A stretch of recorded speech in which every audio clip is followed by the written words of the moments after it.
Hello everyone, it's Özgün here.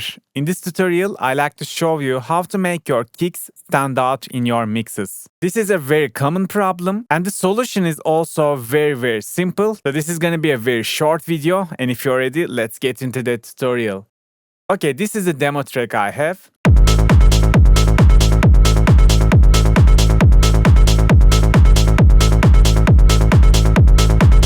So as you see, this is a decent 4-bar loop, but I feel like the kick could stand out more. I could give it more volume, but it could just, broke the balances between my kick and bass, which I'm very happy with it. So what could we do? The simple trick is just use a sand channel. It's very easy, guys. So this is the kick we have.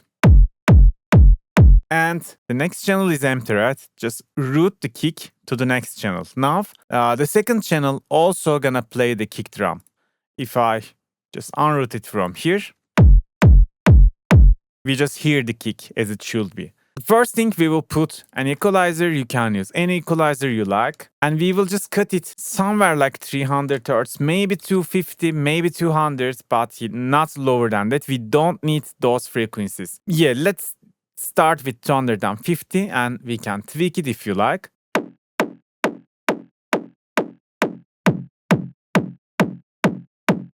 Yeah, even you can just go a little bit lower, but make sure you are just cutting the very sub frequencies of it. Let's leave it like 150 Hz. And the thing is like that, you gotta use the linear phase if possible. Because zero latency and natural phase could get some phasing problems. They could just phase cancel with the original kick. As my experience, linear phase got the safest one and there won't be the phasing problems if you use this one in this kind of situations. And the next thing, we will put some saturation, some overdrive, some distortion. Again, this is totally up to you. You should be experimenting on it. Let's give it some drive and lower the post gain at the same time.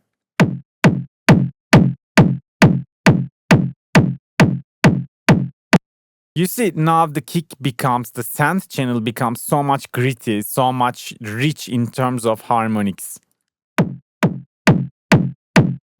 Now if you like, you can put a transient shaper as well and give it some attack, give it more click.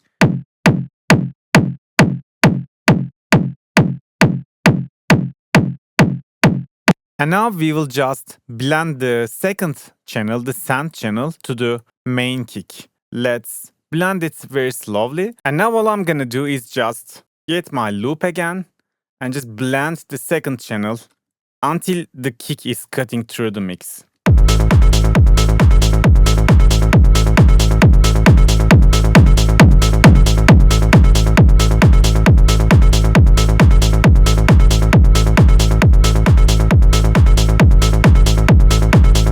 As you see, the difference is like a day and night. And you can always adjust and fine-tune it with fixing the first band here. If you like, you can just cut it more low frequencies. It's gonna give you a different texture on the kick.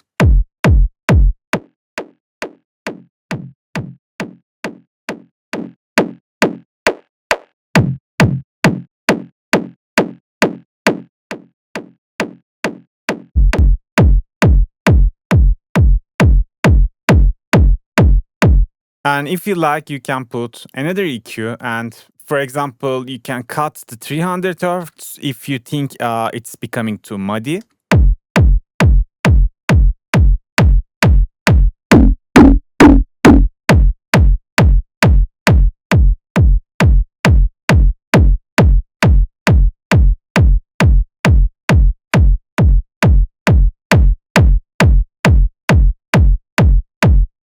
Yeah, as you see now, the texture is more happening in the higher octaves, which gives more click to the sound. And as you see, this is very simple. Just a one sand channel, EQ, saturation, and transit shaping. That's all. Your kick is gonna just cut through the mix so easily. You don't need to layer it. You don't need to EQ and reprocess everything. You can just have your kick and just blend the sand channel with the original kick. That's all.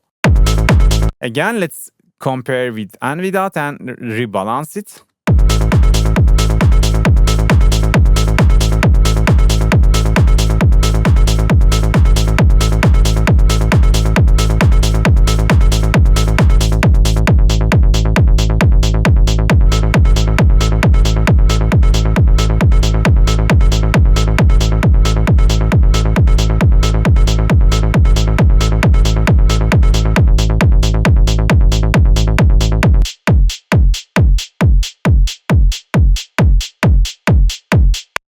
And as you see, we got some transients when we blend the second signal because we give it attack with the transient processor, right? So in order to just get rid of that, you can put a clipper.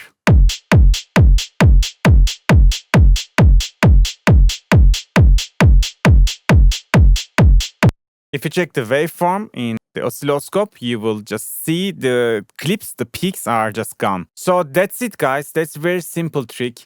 Just have one send channel and just blend it with the kick. And also you can just use the similar technique with the bass as well. You can just route your bass to a fresh channel and parallel process there and just blend with the original signal to get more fat, more professional, more dirty sounds. Okay guys, today that was it. I show you how to make your kicks stand out in the mix. Yeah, as I said, this was a very small, very short video. I hope you can apply this trick to your own productions as well. See you on the next video. Bye bye.